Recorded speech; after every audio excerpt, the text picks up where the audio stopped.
Assalamualaikum warahmatullahi wabarakatuh. Halo teman-teman pemilih, kembali lagi bersama saya Kirom selaku host.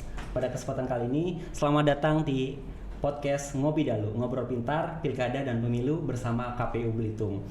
Pada kesempatan kali ini, di podcast kali ini kita sudah kedatangan seorang wanita cantik. Beliau adalah Ibu Novita Freska Utoseja, SIP MPD, selaku anggota KPU Belitung dan sekaligus memangku jabatan sebagai Ketua Divisi Perencanaan Data dan Informasi. Halo Ibu Novita, selamat datang. Terima kasih Mas Kirom. Gimana Bu kabar hari ini, sehat? Alhamdulillah sehat. Alhamdulillah sehat. Dan bahagia. Alhamdulillah. Jadi Ibu Novita, pada kesempatan kali ini kita akan membahas tema pencocokan terbatas Fondasi Data Pemilu Akurat. Oke. Jadi mungkin teman-teman pemilih, fakta dan yang terjadi di lapangan itu teman-teman mungkin belum tahu. Jutaan pemilih bisa kehilangan hak pilihnya karena kesalahan NIK ataupun huruf dalam nama di KTP. Jadi mengapa penting untuk bahas ini? Karena hasil pemilu bergantung pada siapa yang terdaftar. Benar ya Bu ya? Betul. Salah satunya. Salah satunya itu Bu. Jadi pada kesempatan kali ini mungkin kita akan ngobrol-ngobrol Bu terkait tentang COKTAS ya Bu ya, cocokan terbatas. Jadi kalau kita boleh tahu Bu, apa itu pencocokan terbatas? Apakah sama antara COKTAS dan coklik reguler yang dilakukan menjelang pemilu? Mungkin teman-teman pemilih kan belum banyak yang tahu nih Bu. Boleh bisa disampaikan Bu? Oke, terima kasih Mas Kirom. Jadi COKTAS dan coklit itu sebenarnya sama dalam rangka pemutakhiran data pemilih. Bedanya pelaksanaan coklit itu secara reguler ya, coklit yang reguler itu dilaksanakan pada saat menjelang pemilu atau pilkada untuk mendapatkan data yang valid dan akurat. Kemudian kalau coklit itu dilakukan secara menyeluruh untuk semua nama, semua jiwa, secara menyeluruh. Karena secara menyeluruh dilakukan, maka dibutuhkanlah petugas bernama Pantarlih, petugas pemutakhiran data pemilih. Karena semua warga yang sudah memenuhi syarat maka harus dicek valid atau tidaknya data yang kita dapatkan. Tetapi kalau COKTAS itu dilaksanakan secara terbatas untuk kelompok pemilih tertentu. Misalnya untuk pemilih pemula, untuk pemilih yang sudah meninggal dunia, yang berubah status, atau pemilih yang pindah. Jadi dilakukan secara terbatas untuk menjaga keakuratannya secara berkelanjutan. Kemudian COKTAS ini dilakukan langsung oleh KPU Kabupaten, baik anggota maupun tim sekretariatnya. Begitu Mas Kirom. Jadi teman-teman pemilih, tadi apa yang dijelaskan dari Bu Novita bahwa antara COKTAS dan coklit sama aja sebenarnya ya Bu. Sama, terkait dengan pemutakhiran data pemilih. Betul. Apa sih Bu tujuan utama dari dilaksanakannya pencocokan terbatas di KPU itu? Oke, jadi COKTAS itu perlu dilakukan karena dinamika perubahan kependudukan itu kan berjalan terus begitu cepatnya gitu. Setiap hari ada aja orang meninggal misalnya, atau setiap hari ada orang yang belum nikah jadi menikah, ada yang tadinya TNI Polri kemudian pensiun. Jadi dinamika perubahan kependudukan itu sangat cepat sehingga perlu kita lakukan COKTAS supaya kita mendapatkan data yang valid secara berkala, begitu Mas Kirom. Benar sih Bu, kalau ngomongin emang perubahan data itu sangat cepat. Iya memang Bu, karena memang pada dasarnya kadang di lapangan yang mungkin di bulan Agustus ini misalkan belum menikah, tiba-tiba di bulan September mereka ada niatan untuk menikah, otomatis berubah status di KTP-nya Bu ya. Jadi itu tadi teman-teman pemilih tujuan utamanya kenapa diperlukannya ada COKTAS atau pencocokan terbatas. Nah kalau untuk range pelaksanaan COKTAS ini sendiri Bu, itu apakah tiap bulan ataukah ada range waktunya sendiri nih Bu? Oke, itu kita lakukan per triwulan. Jadi setiap 3 bulan sekali kita akan plenokan, kita akan tetapkan perubahan-perubahan data yang ada dan kita temukan di lapangan, itu akan kita plenokan atau kita tetapkan setiap per 3 bulan. Jika setelah pleno TW1 misalnya ada perubahan lagi, maka akan kita rubah di TW berikutnya. Begitu seterusnya Mas, sehingga data kita valid, akurat sampai nanti pada saat pelaksanaan coklit menjelang pemilu, begitu Mas. Baik Bu. Nah kalau untuk yang tadi untuk range-nya, kemudian untuk siapa saja sih Bu untuk sasarannya yang dilakukan dalam proses COKTAS ini? Mungkin bisa disampaikan apakah cuma karena salah nama atau perubahan status atau ada data lain yang harus perlukan untuk Coktas nih Bu? Oke, jadi ada beberapa kelompok pemilih yang kita sasar untuk kita lakukan Coktas. Jadi tidak semua data pemilih kita cek seperti Coklit ya Mas, karena ini terbatas. Jadi memang kita batasi kepada beberapa kelompok pemilih saja. Misalnya yang pertama itu untuk pemilih pemula yang mungkin di pilkada terakhir atau pemilu terakhir belum 17 tahun, tapi nanti di 2008 misalnya 2027 akan 17 tahun itu sudah masuk dan kita akan cek betul atau tidak gitu. Kemudian untuk pemilih yang meninggal dunia, untuk pemilih yang pindah domisili, dan juga untuk pemilih yang berubah status. Berubah status itu bisa dari menikah menjadi tidak dari belum menikah menjadi menikah, atau menikah kemudian tidak menikah lagi, kemudian dari yang TNI Polri seperti yang saya sampaikan tadi menjadi pensiun menjadi warga masyarakat lagi, atau dari masyarakat sipil menjadi TNI Polri. Jadi perubahan-perubahan itu yang kita cek ke lapangan. Apakah sudah benar, sudah sesuai data yang diturunkan itu dengan keadaan di lapangan, begitu Mas. Baik Bu. Kemudian kalau ngomongin tadi data yang sudah divalidasi nih Bu ya, dari data yang dilakukan pencocokan terbatas ini Bu, atau Coktas lah kita singkat saja Bu ya. Coktas ini paling seringnya ditemukan adalah data yang apa Bu? Apakah perubahan status ataukah meninggal dunia atau seperti apa Bu di lapangannya Bu? Paling banyak nih Bu. Beragam sih Mas, beragam. Yang meninggal juga banyak. Cuma kita kadang-kadang kalau data turun sih pasti sudah diurus aktenya. Tetapi kadang-kadang di lapangan ada yang memang sudah meninggal tapi belum mengurus akte kematiannya. Itu ada juga kita temukan. Untuk perubahan dari pemilih pemula juga banyak. Jadi beragam. Untuk kelompok-kelompok yang tadi, yang termasuk yang pindah domisili juga banyak juga kita temukan. Jadi semuanya beragam. Nah, mungkin teman-teman pemilih juga belum banyak yang tahu bagaimana sih Bu proses Coktas dilakukan di lapangan Bu. Oke. Coktas, Coklit terbatas ya Mas ya. Iya. Jadi Coklit terbatas itu begitu ada data turun, kemudian kita secara internal kita bentuk timnya. Jadi nanti operator Sidali akan memetakan gitu daerah mana saja yang akan kita lakukan untuk dilakukan Coktas tersebut. Kemudian kita bentuk timnya, misalnya tim A akan verifikasi ke desa A, misalnya tim B, begitu seterusnya. Kemudian setelah tanggal dan tim sudah dibentuk, maka kita akan turun ke lapangan. Jadi satu tim itu akan turun ke lapangan, dan itu tidak lupa kita selalu kolaborasi bersama dengan Bawaslu. Jadi kita turun ke lapangan tidak pernah sendiri Mas, maksudnya KPU saja tidak. Jadi kita selalu bersama-sama dengan Bawaslu supaya kita sama-sama menyaksikan proses verifikasi tersebut. Nanti di lapangan biasanya kita menghubungi desa dulu Mas. Jadi kantor desa kita hubungi bahwa kita, atau kelurahan ya, bahwa kita akan melakukan Coktas, kita akan mencoba beberapa sampel, kita akan berkunjung ke rumah langsung. Memang beberapa berpikir bahwa kita hanya akan memverifikasi ya sampai begitu kita sudah dapatkan data di desa, kemudian sudah, oh ini sudah benar, ini betul Bu meninggal misalnya, ini betul Bu sudah pindah. Tapi kita tidak sampai situ saja Mas, jadi kita tetap harus datang ke rumah untuk memastikan.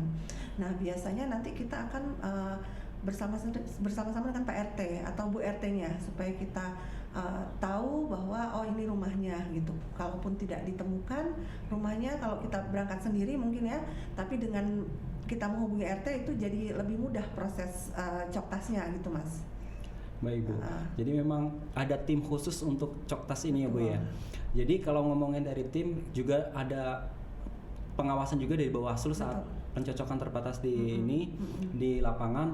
Nah kalau untuk dari tim KPU-nya itu biasanya diambil dari siapa saja nih Bu kalau boleh tahu? Kita bisa yang pasti untuk divisi data dan informasi itu pasti berangkat, tapi nanti juga didampingi oleh tim humasnya karena memang humas akan meliput kegiatan kita itu kan. Tetapi di luar itu pun kita bisa mengajak untuk divisi lain secara bergantian.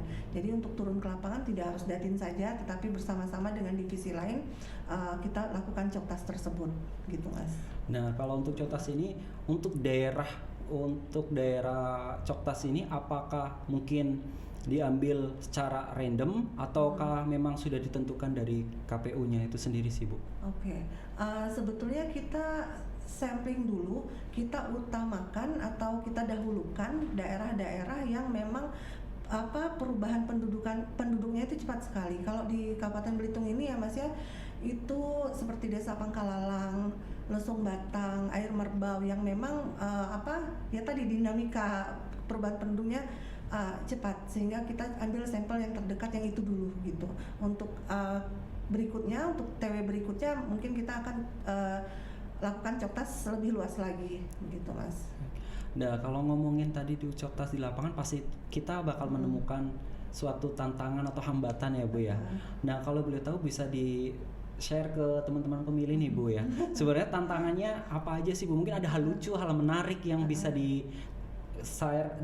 dibagikan ke teman-teman pemilih nih Bu, biar teman-teman pemilih bisa tahu nih. Oke, betul sekali Mas Kirom. Jadi namanya kita turun ke lapangan ya, kita akan bertemu dengan banyak orang gitu ya. Kalau tantangannya memang ada beberapa tantangan yang kita hadapi di lapangan gitu, seperti kita kesulitan mencari rumahnya, ataupun kalau sudah ketemu rumahnya kita tidak bertemu dengan orangnya. Mengingat Coktas itu kan dilakukan di jam kerja, kadang-kadang orang juga tidak ada di rumah gitu. Dan beberapa kejadian lucu juga, beberapa rumah yang kita datangi itu mereka justru ketakutan, ini ada apa gitu, dikira akan membawa kabar apa gitu. Jadi ada satu rumah yang kami datangi itu agak lama membukakan pintu, pas dibukakan dengan wajah yang ibu itu wajahnya kayak panik atau cemas, dari mana? Jadi kita menemui berbagai ekspresi gitu Mas ya.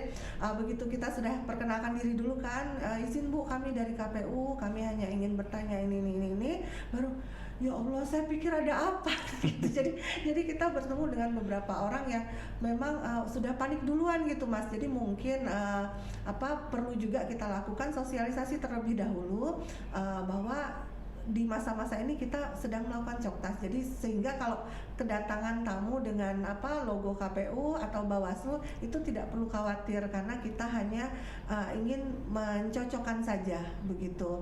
Kemudian tantangan berikutnya juga ada yang beberapa data yang agak membingungkan Mas. Jadi seperti beberapa pekan yang lalu kita lakukan Coktas, itu ada satu nama dengan nomor KK yang berbeda. Orangnya sama. Biasanya kalau nomor kakak berubah itu karena statusnya berubah. Betul. Misalnya menikah terus atau pindah domisili, pecah dari kakak orang tua misalnya, maka berubah. Ini status tidak berubah, tapi kenapa NKK berubah, itu kita cari tahu. Pak RT-nya tidak ada di tempat saat itu, nanya ke tetangga, mungkin karena ini ya Mas ya, perumahan baru, mereka tidak saling kenal, bahkan 2 rumah dari rumah tersebut nggak kenal juga. Ini loh Bu yang rumahnya sebelah sini, aduh siapa ya, saya belum pernah ketemu gitu. Ternyata ya ada juga yang seperti itu gitu. Tapi begitu kita coba cari lagi, ternyata kita bisa menghubungi yang bersangkutan, ternyata NKK-nya berubah karena orang tuanya berpisah. Sehingga si pemilih yang kita Coktas ini ikut kakak salah satu orang tuanya, sehingga itulah kenapa NKK-nya berubah begitu, tetapi statusnya tidak ada perubahan. Jadi banyak sekali Mas, kalau kita bicara tentang kejadian-kejadian di lapangan ya, banyak sekali yang kejadian-kejadian lucu, dan bahkan teman-teman yang di luar dari divisi Datin juga jadi ikut merasakan sensasi turun ke lapangan, oh ternyata seperti ini gitu. Seru sih Mas gitu. Jadi memang teman-teman pemilih cukup seru di lapangan kalau sedang kegiatan Coktas ya Bu ya.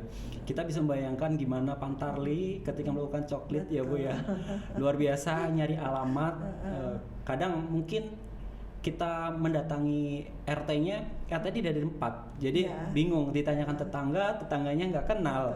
Padahal mungkin baru pindah, atau ada yang tanyain tetangganya, saya tidak pernah keluar rumah, jarang berkumpul ya Bu ya. Jadi kadang bingung ya Bu ya. Nah kalau misalkan ya hal lainnya, kalau misal menyikapi ini nih Bu, RT nggak ada, kemudian tetangga nggak tahu apakah nanti akan diulang lagi, mungkin di lain hari kita datang lagi, atau seperti apa Bu biasanya? Kalau yang sudah kita lakukan memang jika rumah tidak ketemu atau rumah sudah ketemu tapi orangnya tidak ada, kemudian RT juga tidak ada, itu bisa kita pending dulu. Setidaknya kita sudah tahu titiknya di sini. Kita bisa balik lagi nanti lain waktu. Tetapi yang kalau sudah kita alami seperti kemarin di detik-detik terakhir saat kita sudah menyerah, kita sudah tanya beberapa rumah sekitar, nggak ada yang tahu, tapi justru di detik-detik terakhir ini kadang-kadang the power of kepepet ya. Salah satu tim kita ternyata langsung menghubungi, cari, tidak kehabisan akal Mas Kirom. Kalau tidak bisa kita temui, coba cari di medsos. Cari di medsos, oh ternyata ada. Kita cek lagi, oh ada kontak personnya misalnya. Kita bisa hubungi. Jadi macam-macam sih. Banyak jalan menuju Roma ya. Jadi kalau kita tidak kehabisan cara, bagaimana caranya kita bisa menemukan yang bersangkutan gitu. Jadi macam-macam sih Mas kalau kejadian di lapangan. Iya. Dan mungkin itu dah Bu ya. Kalau untuk yang kejadian di lapangan tadi, hal menarik tadi itu mungkin bisa usaha lah. Pokoknya jangan sampai kita nanti, yang penting usaha dulu, karena udah turun di lapangan kan kita usahakan gimana caranya lah Bu ya. Kayak tadi ternyata di medsos ketemu kan Bu.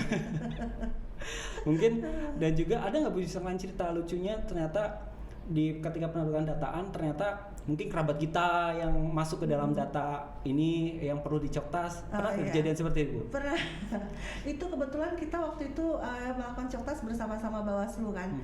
Jadi ternyata ya begitu dicoktas ya ternyata teman lama, jadi ketemu lagi, atau ternyata saudara saya gitu, ternyata ini, atau macam-macam lah kita ketemu, ternyata jadi bisa reunian juga di situ. Kayak kemarin kebetulan beberapa tim kita kan memang alumni Jogja, ternyata ketemu dengan Pak RT yang alumni Jogja juga, jadi kita reuni juga di situ gitu. Jadi banyak ini sih, banyak cerita sih Mas dari perjalanan data itu. Jadi memang menarik ya, untuk jadi data yang akurat memang prosesnya agak panjang ya Bu ya. Jadi bukan data turun dari pusat langsung ke lapangan, tetap kita harus ada faktual lagi. Kayak tadi perubahan data yang begitu cepat ya Bu ya, jadi perlukannya penelitian lagi, pemutahiran lagi datanya.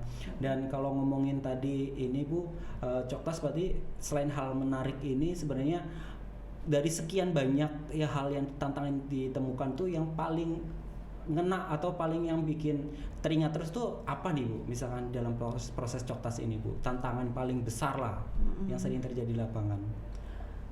Kalau mungkin karena kita lingkupnya masih Kabupaten Belitung ini tidak terlalu besar ya Mas ya, jadi memang kesulitan berarti itu tidak kita temukan. Tetapi kadang-kadang kita justru ketemu dengan masyarakat yang misalnya yang kita coktas itu memang keluarga yang sangat sederhana sekali. Nah itu menyentuh kita. Seperti saat kita pernah coktas, ternyata ada salah satu pemilih meninggal dunia. Begitu kita coba turun ke lapangan, ternyata anaknya masih kecil-kecil gitu, dan karena si ibu meninggal, kemudian anaknya harus dititipkan ke, ada 4 kan anaknya, jadi dititipkan ke beberapa kerabatnya. Nah itu kadang-kadang yang seperti itu yang jadi membekas gitu, berkesan. Ternyata kita ini ya yang ya itu banyak sekali dalam kehidupan kita tuh hal-hal yang ternyata membuat kita jadi merasa bersyukur gitu. Jadi tidak melulu soal data sih ya Mas ya, kalau kita turun ke lapangan tidak melulu soal data yang kita ini, tapi kita menemukan banyak hal di lapangan yang membuat jadi kita tuh terkesan dengan perjalanan itu gitu Mas. Jadi memang benar ya Bu ya, perjalanan untuk membuat mencari sebuah data yang akurat dan validasi, ternyata banyak cerita-cerita juga. Akhirnya kita tahu kisah dari yang data yang kita coktas ini, ternyata ada kisah yang mungkin menyentuh, akhirnya membuat kita terkesan. Jadi teringat terus bahwa saya pernah melakukan coktas di sini, ketemu dengan orang ini. Dan kalau ngomongin coktas nih Bu, kemudian apakah ada pesan nih Bu untuk teman-teman pemilih terkait coktas ini supaya kedepannya mungkin tidak takut lagi ketika ada KPU ataupun Bawaslu yang ke rumah menanyakan data gitu Bu. Bagaimana? Silakan bisa disampaikan ke teman-teman pemilih Bu. Nah kebetulan nih terima kasih kesempatannya. Jadi di kesempatan ini juga saya ingin coba menghimbau ke masyarakat bahwa kita sedang melakukan pencocokan dan penelitian data atau secara terbatas atau Coktas. Jadi kalau misalnya warga menemui kami gitu ya, tim kami dengan logo KPU dan Bawaslu, tidak perlu takut, tidak perlu khawatir. Kami hanya mencoba untuk mencocokkan atau bahwa data ini sudah sesuai atau tidak gitu. Kemudian ada juga yang ingin coba saya sampaikan Mas Kirom, bahwa sebenarnya ini proses Coktas ataupun Coklit nanti, proses perjalanan data ini akan sangat terbantu kalau masyarakat sendiri yang aware, datang dari kesadaran diri sendiri untuk mengecek apakah saya sudah terdaftar apa belum gitu Mas. Jadi kita bisa cek apakah kita sudah terdaftar atau belum, bisa di browser nanti di cek dptonline.kpu.go.id, itu masih terus bisa kita lakukan. Kalau memang belum terdaftar, memang sebaiknya kesadaran itu muncul dari warga sendiri. Oh, saya belum terdaftar gitu. Jadi kadang-kadang melihat proses supaya kita mendapatkan data, menjaga hak pilih masyarakat itu Mas, itu kita menjaganya mengeluarkan effort luar biasa, pokoknya supaya masyarakat itu bisa milih gitu Mas. Tapi kadang-kadang masyarakat juga belum terlalu aware dengan itu gitu. Saat misalnya ada perubahan data, segeralah diperbarui gitu supaya kita bisa menjaga sama-sama. Jadi tidak hanya KPU-nya yang mati-matian menjaga gitu, tetapi masyarakatnya juga menjaga hak pilih masing-masing. Itu akan jauh lebih mudah buat kita semua dan bisa menjadikan data yang kita peroleh itu betul-betul akurat dan betul-betul valid. Karena data ini kenapa harus valid, nanti kaitannya banyak sekali Mas. Jumlah TPS yang harus kita buat, jumlah pantarlih yang harus kita sediakan, jumlah surat suara, jumlah kotak suara, semua tergantung dengan data ini gitu, data pemilih. Itulah kenapa memang data pemilih itu sangat penting, sehingga kalau bisa untuk kedepannya masyarakat lebih aware lagi gitu. Jadi lebih proaktif lagi supaya menjaga hak pilih masing-masing gitu Mas Kirom. Baik teman-teman pemilih, tadi kita udah ngobrol banyak ya Bu Novita ya terkait dengan data. Ternyata memang data itu perjalanannya cukup panjang, dan sepanjang itu pun memang data itu harus diperlukan karena banyak yang harus kita siapkan ya Bu ya. Makanya perlu data akurat. Jadi buat teman-teman pemilih, Bu Novita terima kasih banyak. Sama-sama. Sudah berkenan dan menyempatkan waktunya untuk hadir di podcast kita kali ini. Untuk teman-teman pemilih, jangan lupa juga terus pantau terus podcast kita ya Bu ya. Dan jangan lupa juga untuk like, komen, dan share, dan subscribe juga lah ya. Dan semoga kita bisa ketemu lagi di podcast berikutnya dengan tema dan narasumber yang pastinya sangat spesial. Itu saja Bu, terima kasih. Sama-sama. Saya Kirom, host podcast kali ini, dan Bu Novita, mohon maaf bila ada salah-salah kata dalam podcast kali ini. Terima kasih. Wassalamualaikum warahmatullahi wabarakatuh.